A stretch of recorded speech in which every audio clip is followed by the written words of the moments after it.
Bismillahirrahmanirrahim. Assalamualaikum warahmatullahi wabarakatuh. Alhamdulillah.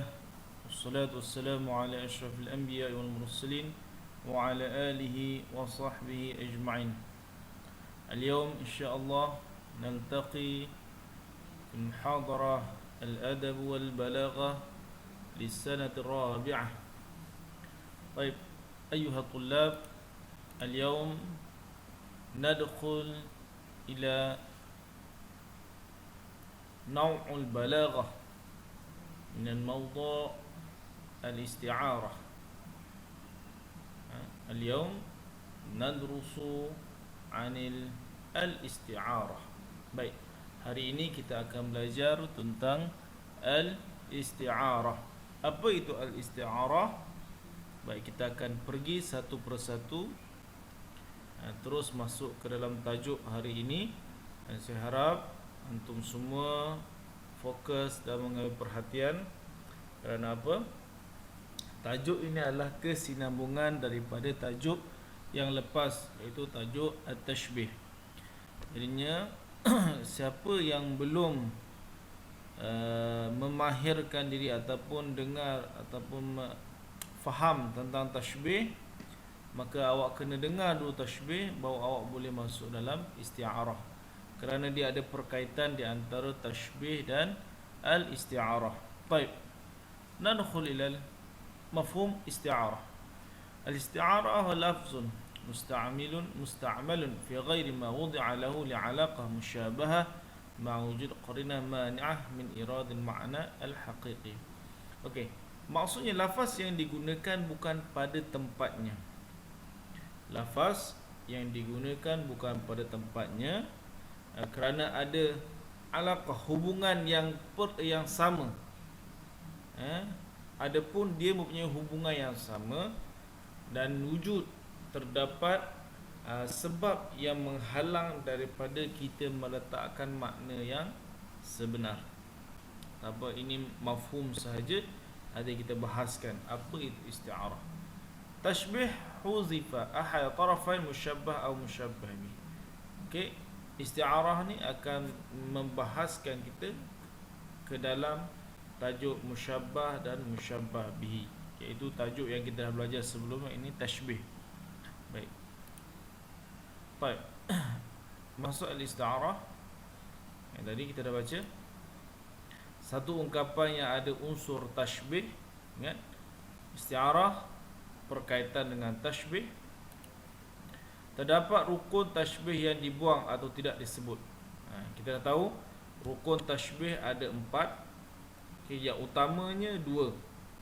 Rukun tashbih ada 4, iaitu musyabbah, musyabbah bihi, adatut tashbih dan wajhu syabah.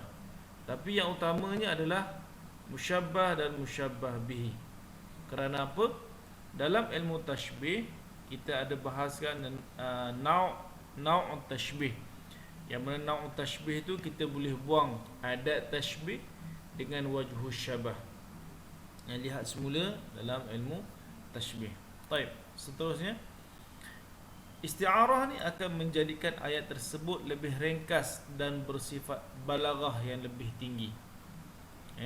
Jadinya tujuan isti'arah ini, kita mempelajari isti'arah adalah untuk menjadikan ayat itu lebih ringkas dan lebih bersifat balaghah. Kita akan lihat contoh-contohnya. Manakala dari isi istilah isti'arah lafaz yang digunakan bukan pada tempat maknanya, kita dah bahaskan tadi, kita boleh katakan perkataan itu tidak sesuai pada ayat yang disampaikan. Okey, nanti kita lihat. Contohnya, saya sedang belajar ilmu balaghah dengan laut. Saya sedang belajar ilmu balaghah dengan laut. Ini contoh isti'arah. Boleh ke orang belajar dengan laut? Dari segi adatnya mana boleh. Okey. Kat sini laut dimaksudkan adalah guru. Kerana apa? Dikatakan guru seperti lautan, kerana guru ini penuh dengan ilmu, umpama lautan. Jadinya dia dah buang beberapa rukun dalam tashbih dan dia terus letakkan ayat ini berbentuk al-isti'arah. InsyaAllah kita pergi satu persatu. Baik, beza antara isti'arah dan tashbih. Kita lihat. Baik, yang saya terangkan tadi, rukun tashbih ada 4: musyabbah, musyabbah bihi, ada tashbih dan wajhu syabah. Tapi rukun yang paling utama adalah musyabbah dan musyabbah bihi. Adapun adat tashbih dan wajhu syabah itu boleh dibuang dalam ilmu tashbih. Contohnya kita katakan al-kalam kal-asal halawatan. Kalam musyabbah, al-asal musyabbah bihi, kaf adalah adat, wajhu adalah halawatan. Ini rukun yang lengkap. Adapun kalau kita belajar nau' tashbih, kita lihat nau' tashbih, boleh dibuang adat tashbih dan wajhu syabah, tapi yang perlu dikekalkan adalah musyabbah dan musyabbah bihi. Ini dalam tashbih. Adapun dalam isti'arah kita bahaskan dua. Sama ada kita kekalkan musyabbah, kita buang musyabbah bihi, ataupun kita buang musyabbah, kita kekalkan musyabbah bihi. Di antara dua. Okay. Dia buang antara salah satu. Okay, rukun yang utama dalam tashbih ni, bila masuk isti'arah sahaja, kita boleh buang salah satu. Sama ada kalau kita buang musyabbah, kita kekalkan musyabbah bihi, ataupun kalau kita buang musyabbah bihi, kita kekalkan musyabbah. Ini namanya adalah isti'arah.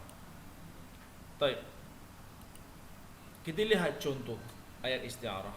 Okey, kat sini misal tala'al badru alaina. Okey, ini adalah misal kepada isti'arah yang cukup dengan balaghah yang sangat tinggi. Bagaimana ulama ataupun penyair mencipta ayat ini daripada mana? Baik, kita lihat asal muasalnya. Baik, asalnya dia kata telah tala'al badru alaina, dia kata telah muncul bulan purnama kepada kami. Ini kisah bagaimana Rasulullah bila sampai ke Madinah sahaja, maka dinyanyikan, disyairkan, tala'al badru alaina, telah muncul bulan purnama kepada kami. Baik, asalnya adalah ayatnya telah muncul Rasul seperti bulan purnama kepada kami. Ini ayat yang asalnya. Okey, ini dipanggil sebagai musyabbah. Okey, ini musyabbah, Rasul musyabbah. Mislu adalah adat, badrun adalah musyabbah bihi. Okey, tapi oleh kerana ayat ni nampaknya panjang dan tidak bersifat balaghah yang tinggi, maka dibuang Rasul, dibuang musyabbah ini, dibuang. Mislu ni dah dibuang dah, dibuang musyabbah ini. Okey, apabila kita ingin jadikan tashbih ini kata isti'arah dan lebih bersifat balaghah, kita buang musyabbah. Jadinya bila kita buang musyabbah, kita kekalkan musyabbah bihi, ayat ini jadinya lebih balaghah. Contoh, okey, maknanya kalau makna asalnya telah muncul Rasul seperti bulan purnama kepada kami. Ini ayat asal. Jadi kalau jadi tashbih, kita buang musyabbah ni, maka dia jadi telah muncul bulan purnama kepada kami. Siapakah bulan purnama itu? Maka itu adalah Rasul. Ini adalah contoh kepada isti'arah.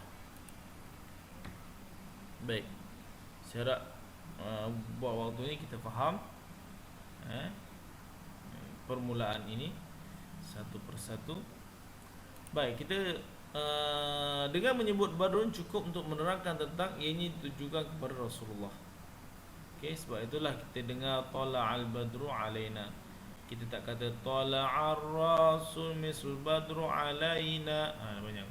Ini dibuang ini untuk jadi lebih ringkas dan lebih bersifat balaghah. Rasul ini adalah musyabbah, dia buang musyabbah, dia kekalkan musyabbah bihi. Baik.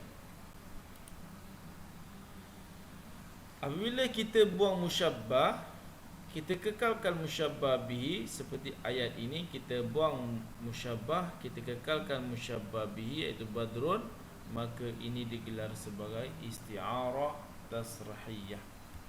Okey, ini digelar sebagai isti'arah tasrihiyah. Okey. Baik. Saya harap tahap ini kamu semua boleh faham. Kita masuk yang seterusnya, contoh isti'arah yang kedua, dinamakan sebagai isti'arah makniyah.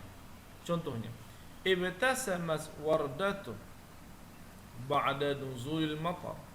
Telah tersenyum bunga itu selepas turunnya hujan. Telah tersenyum bunga itu selepas turunnya hujan. Ini adalah contoh ayat isti'arah dan dinamakan sebagai isti'arah makniyah. Okay, kenapa kita gelarkan sebagai isti'arah makniyah? Okay, yang lepas tadi, ini kita kembali balik. Yang lepas tadi kita gelar sebagai isti'arah tasrihiyah. Kerana apa? Kerana dia buang musyabbah. Apakah musyabbah? Dia buang rasul, iaitu musyabbah. Dia kekalkan musyabbah bi, itu badrun. Maka ini digelar sebagai isti'arah tasrihiyah. Adapun isti'arah makniyah, okay, kita lihat contoh isti'arah makniyah. Okey.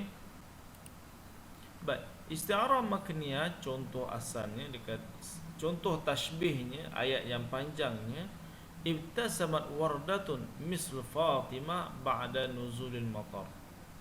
Ibtasamat wardatun misl Fatimah ba'da nuzulil matar. Okey, telah tersenyum bunga itu seperti Fatimah setelah turunnya hujan. Okey. Kerana apa kita katakan seperti Fatimah? Sebab senyuman ni sifat kepada manusia. Telah tersenyum bunga itu seperti Fatimah selepas turunnya hujan. Maksudnya ayat ni panjang. Ayat ni ayat tashbih, dia panjang. Dia ada mislu, okay, dia ada musyabbah, dia ada musyabbah bihi, dia ada adat tashbih. Bila kita masuk dalam isti'arah, kita buang musyabbah bihi.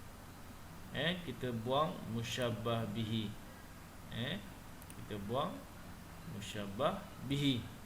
Jadinya bila kita buang musyabbah bihi, dia jadi ibtasamat wardatu ba'da nuzulil matar. Telah tersenyum bunga itu selepas turunnya hujan.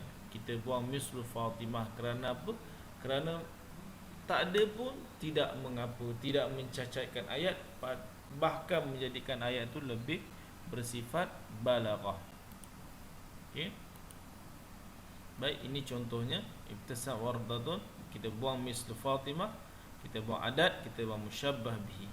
Bila kita buang musyabbah bihi, kita kekalkan musyabbah, maka dia dinamakan sebagai isti'arah makniyah. Okey, isti'arah makniyah. Kan beza antara isti'arah makniyah dengan isti'arah tasrihiyah. Baik. Ya, ini contohnya. Okey. Satu perkara yang penting lagi, dalam isti'arah makniyah ni dia ada kalimah musta'ar. Kalimah musta'ar adalah kalimah yang menyebabkan kita mengatakan dia itu sifat kepada benda, sesuatu benda yang lain. Kalimah yang menyebabkan kita rasa perkataan tu bukan asal perkataan hakikat. Okey, faham? Baik. Now isti'arah, isti'arah terbahagi kepada dua bahagian. Isti'arah tasrihiyah dan isti'arah makniyah. Isti'arah tasrihiyah adalah isti'arah yang membuang musyabbah dan menyebut musyabbah bihi. Adapun isti'arah makniyah menyebut musyabbah dan membuang musyabbah bihi. Okey. Tadi saya terangkan yang pertama tadi. Okey, kita tengok balik. Kita lihat balik. Yang pertama mana tadi? Okey. Okey, baik. Ini dinamakan isti'arah tasrihiyah. Kerana apa? Dia buang musyabbah, dikekalkan musyabbah bihi. Ini isti'arah tasrihiyah. Adapun isti'arah makniyah, okey, isti'arah makniyah, dia kekalkan musyabbah, dia buang musyabbah bihi. Dikekalkan musyabbah, dia buang musyabbah bihi, nama isti'arah makniyah. Jadi isti'arah ada dua bahagian, iaitu isti'arah tasrihiyah dan isti'arah makniyah. Okey, saya harap awak faham betul-betul. Okey, tak apa. Kita akan ulang semula, kita akan terangkan semula, semoga awak boleh faham tajuk isti'arah ini. Baik, seterusnya misal an isti'arah. Kita jelaskan melalui contoh. Kita lihat contoh, kita tahu bagaimana isti'arah itu boleh terjadi. Baik. Ini adalah contoh ayat isti'arah. Anfaqal bahru maluhu lil fuqara. Telah menginfakkan, telah mendermakan lautan itu akan hartanya kepada fakir miskin. Okey. Asal ayat tashbihnya adalah telah memberi sedekah orang kaya itu seperti lautan akan hartanya kepada orang fakir miskin. Hanya kat sini dia buang ghani, dia tak perlu ghani ni, sebab dia kata al-bahru ni cukup memberi sifat kepada al-ghani. Dia buang kat sini, dia buang musyabbah, dikekalkan musyabbah bihi, maka ini digelar sebagai isti'arah tasrihiyah. Okey. Huzifa musyabbah wa zukira musyabbah bihi, maka dinamakan sebagai isti'arah tasrihiyah. Baik, seterusnya ini dinamakan isti'arah tasrihiyah. Okey. Inhamara lu'lu'u fil khaddi, telah mengalir mutiara di pipi. Telah mengalir mutiara di pipi. Okey, inhamara sepatutnya ayat asal tashbihnya adalah inhamara, air mata, ad-dam'u mislu lu'lu' fil khaddi. Ad-dam'u musyabbah. Okey, dia buang musyabbah, dikalkan musyabbah bihi, maka ini digelar sebagai isti'arah tasrihiyah. Baik, seterusnya ini adalah contoh isti'arah makniyah. Bila isti'arah makniyah, dikekalkan musyabbah, dia buang musyabbah bihi. Dikatakan sini washta'ala ar-ra's syaibah, telah menyala-nyala kepala itu kerana ubannya. Maksudnya ubannya itu terlalu putih sehingga nampak seperti menyala-nyala. Telah menyala-nyala urat kepalanya kerana ubannya. Asal ayatnya telah menyala-nyala kepala itu seperti api kerana ubannya. Jadi seperti api ini tidak ada perlukan lagi untuk disebut dalam isti'arah, maka dibuang musyabbah bihi, dikekalkan musyabbah, maka digelar sebagai isti'arah makniyah. Okey, isti'arah makniyah. Kita contoh, baik, itu sahaja contohnya di antara contoh yang terdapat dalam kitab. Jadinya insya-Allah cuba dengar dan ulang semula. Jika tidak faham, kita akan bincang semula di dalam kelas. Wabillahi taufik. Wassalamualaikum warahmatullahi wabarakatuh.